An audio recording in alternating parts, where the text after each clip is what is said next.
Audio Jungle.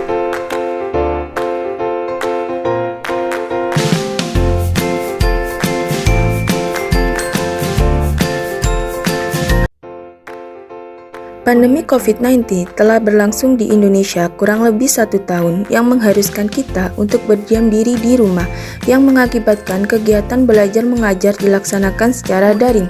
Pandemi COVID-19 memberikan gambaran atas keberlangsungan dunia pendidikan di masa depan melalui bantuan teknologi.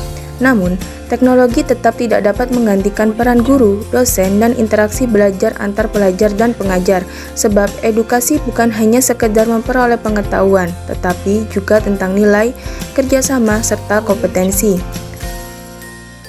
Masa pandemi ini dapat melatih serta menanamkan kebiasaan menjadi pembelajar mandiri. Kondisi pandemi COVID-19 juga memaksa para siswa untuk belajar secara mandiri di rumah.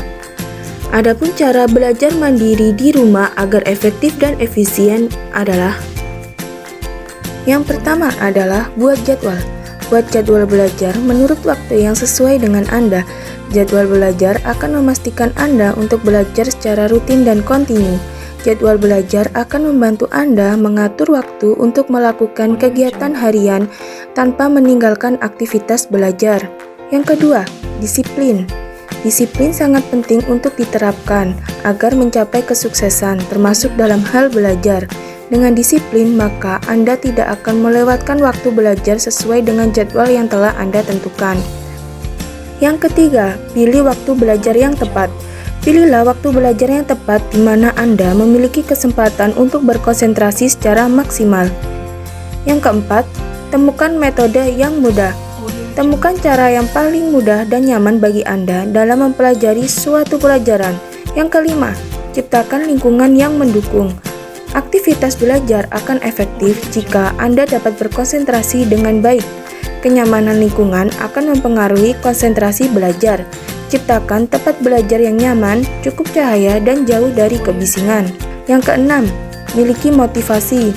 Anda akan lebih bersemangat dalam melakukan suatu aktivitas jika Anda memiliki motivasi yang cukup. Kumpulkan motivasi Anda, bila perlu, tulis dan tempelkan di dinding kamar.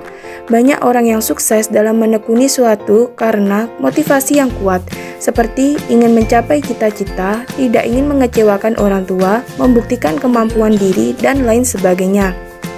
Yang ketujuh, lakukan secara bertahap.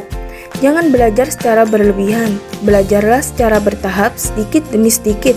Hal ini akan lebih meringankan kerja otak dan tidak menyebabkan rasa cepat bosan. Yang kedelapan, memiliki target. Memiliki target dalam belajar akan membantu Anda supaya dapat belajar secara runtut dan tidak berlebihan. Yang kesembilan, upayakan berkonsentrasi. Anda akan dapat belajar dengan efektif jika memiliki konsentrasi yang baik. Jangan sesekali melihat HP, menghidupkan TV, atau melakukan aktivitas lain yang tidak perlu dilakukan di tengah kesibukan belajar. Hal ini dapat membuyarkan konsentrasi belajar Anda atau bahkan dapat membuat Anda asyik dengan aktivitas lain. Yang ke-10, pelajari secara berulang. Belajar yang efektif adalah sedikit demi sedikit tetapi harus rajin mengulang pelajaran sebelumnya. Pengulangan akan memperkuat daya ingat khususnya dalam mempelajari mata pelajaran yang memerlukan kemampuan daya ingat. Itu tadi cara belajar mandiri agar efektif dan efisien di masa pandemi COVID-19 saat ini. Agar penyebaran wabah COVID-19 segera berhenti, kita harus menjalankan 3M, yakni memakai masker, mencuci tangan, dan menjaga jarak. Mari kita saling introspeksi diri, menjaga dan mematuhi protokol kesehatan agar dapat memutus penyebaran COVID-19.